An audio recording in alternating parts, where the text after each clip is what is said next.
Corporación Inmanente. Presencia internacional en medios. Estamos de vuelta en este su programa Desde la Trinchera. Les recordamos que tenemos nuestra página de Facebook, donde subiremos mayor información pertinente a este tema. Estamos platicando sobre la batalla de Trafalgar.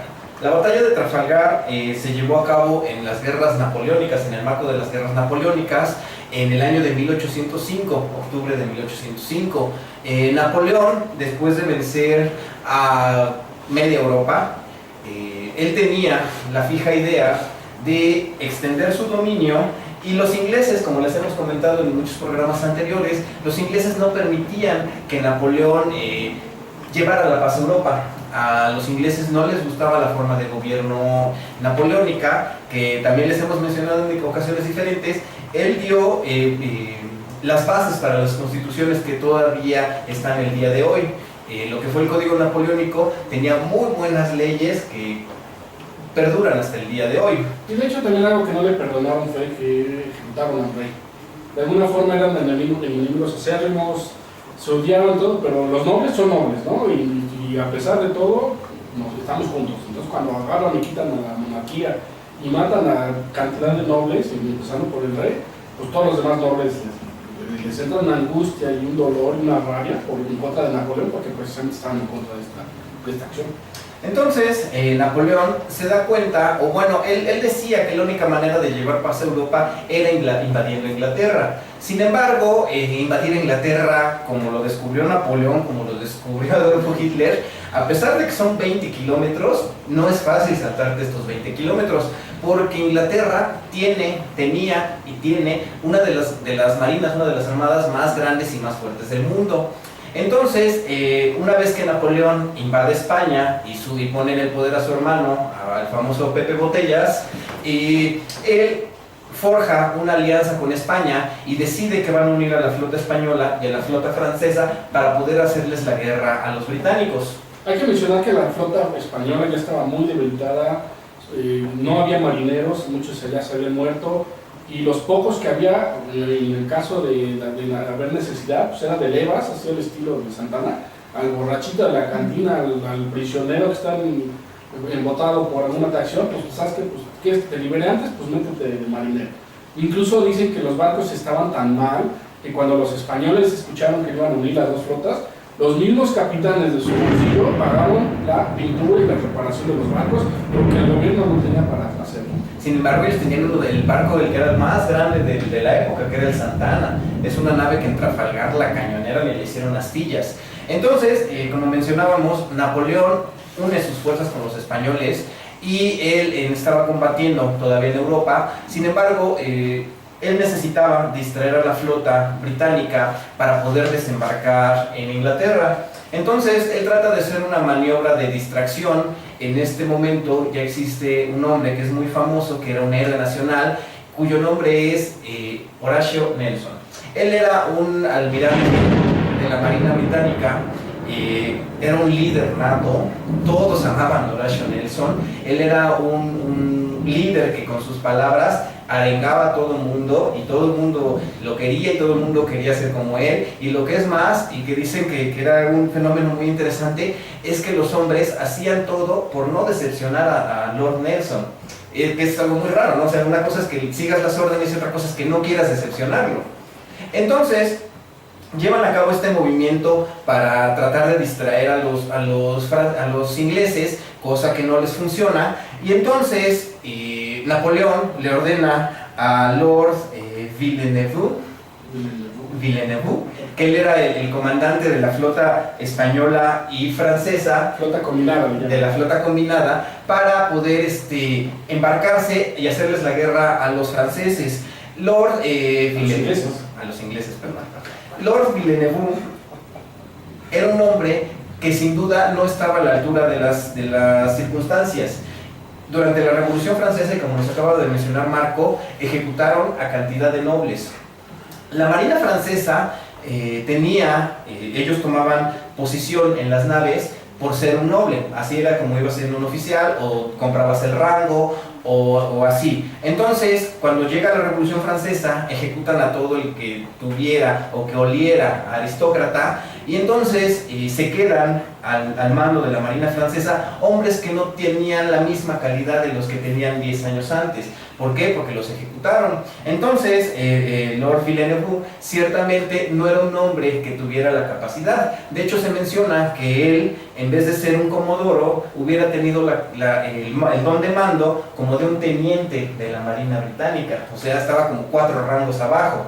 O sea, no tenía la capacidad de mandar una flota de tantas naves, de 40 naves. Ni la experiencia. Ni la experiencia, ni la capacidad, ni los pantalones. Porque aparte de todo, dicen que era un hombre muy cobarde. Él le tenía terror a Nelson. Bueno, dicen que en sus pesadillas soñaba que Nelson era como el coco y llegaba y se lo llevaba y se lo comía.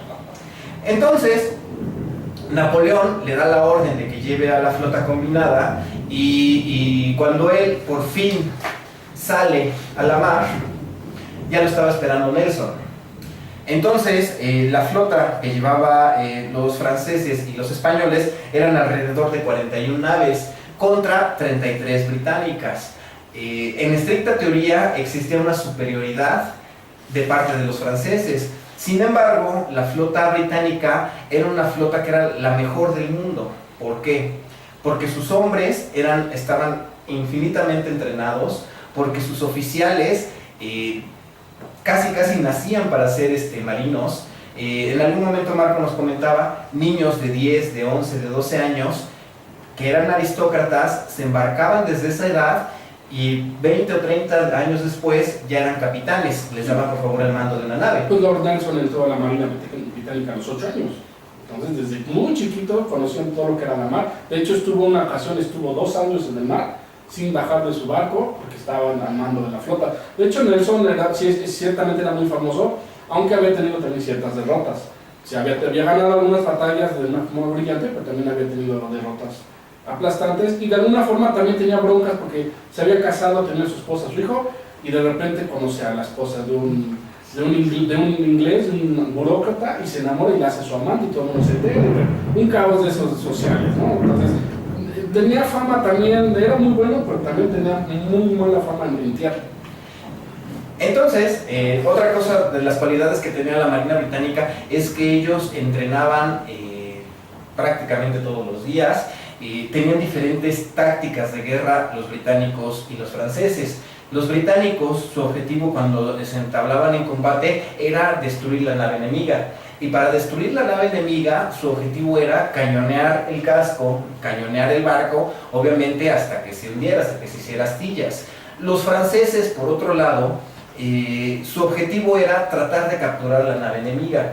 Y para tratar de capturarla, pues obviamente no ibas a cañonearla, el casco, y correr el riesgo de que se hundiera, sino que su objetivo era con la munición especial para romper los palos, los mástiles, tratar de romperlos y hacerle el menos daño a la nave enemiga para poder así tratar de capturarla. O acercarse lo suficiente y emparejarse para hacer un abordaje.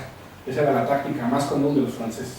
Y entonces, pues aquí chocamos con dos ideas. Mientras que los franceses están tratando de acercarse lo más posible para tratar de abordarlo, los ingleses tienen toda la idea de cañonarlo hasta que se haga pomada, ¿no? Y entonces, cuando llegamos a octubre de 1805, el Lord Villeneuve sale a la mar y se da cuenta de que tiene ahí enfrente a la flota de Horatio Nelson.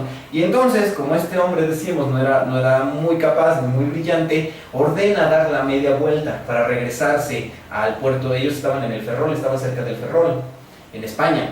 Y entonces Lord Nelson se da cuenta de que están huyendo, y entonces él decide hacer un ataque con todo y no dejarlos que lleguen a puerto.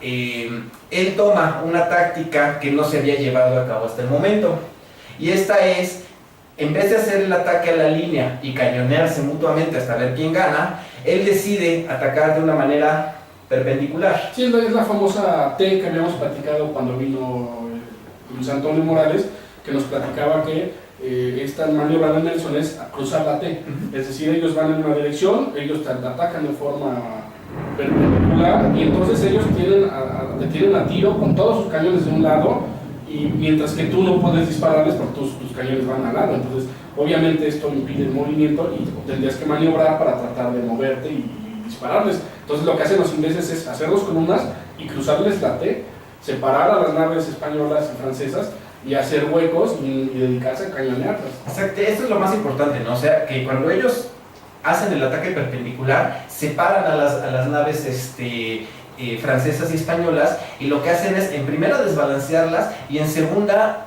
rompen el poder de, a lo mejor son 500 cañones, de repente ya no vas a combatir contra 500 cañones, sino que ya nada más te tocan 100 de un barco o 50 de un barco. Y entonces este ataque hace que, para cuando Nelson, este día era un día que no había mucho viento, entonces hagan de cuenta que el ataque iba así como que en cámara lenta, iban despacito. Si de por sí los barcos llegaban a 17 kilómetros, pues este día nada más llegaban a 5 kilómetros por hora. Entonces iban despacito, despacito, despacito, y Nelson logra penetrar la línea de las naves francesas. Cuando ellos penetran la línea de las naves francesas, ahora tienen a sus costados, a babor y a estribor, tienen la capacidad de cañonear a las dos naves que tienes a tu lado. Y entonces el Victory, Nelson iba navegando en el HMS Victory, se enzarza en una lucha contra el que era la nave más grande del mundo, que era el Santa Ana. Bueno, se va contra el Santa Ana, pero por alguna razón queda junto al Redoutable, que era del capitán Lucas. Y entonces el capitán Lucas, tratando de hacer la táctica francesa, se esperó hasta el último momento, tenía sus hombres listos para iniciar el abordaje, y cuando los tienen justamente al lado empiezan a dispararse, y es precisamente cuando muere Nelson, porque a Nelson, un tirador que está en uno de los mástiles, dispara hacia abajo y la bala entra en el hombro y pasa por el cuello y se inserta en la columna vertebral. Entonces era una herida mortal, pero obviamente Nelson sobrevive 2-3 horas nada más, pero tan mala suerte, justo cuando están a punto de agarrar al Victory, justo cuando están a punto de vencerlos, llega otro barco inglés y les dispara a bocajarro y los hunde. Sí, de hecho, lo más lamentable para los británicos en la batalla de Trafalgar es que Nelson es herido. La muerte de Nelson está muy documentada por los británicos, para ellos es un héroe nacional. De hecho, cuando la guerra se termina, el Victory sigue sirviendo algunos años en la Armada Francesa, y después lo sacan del puerto, y el día de hoy, como les mencionábamos hace un ratito, es un museo a donde pusieron una plaquita donde dice: aquí murió Lord Nelson. Ya nos está pidiendo nuestro amigo Ícaros que nos vayamos un corte, regresamos en unos minutos. Corporación Inmanente. Presencia internacional en medios.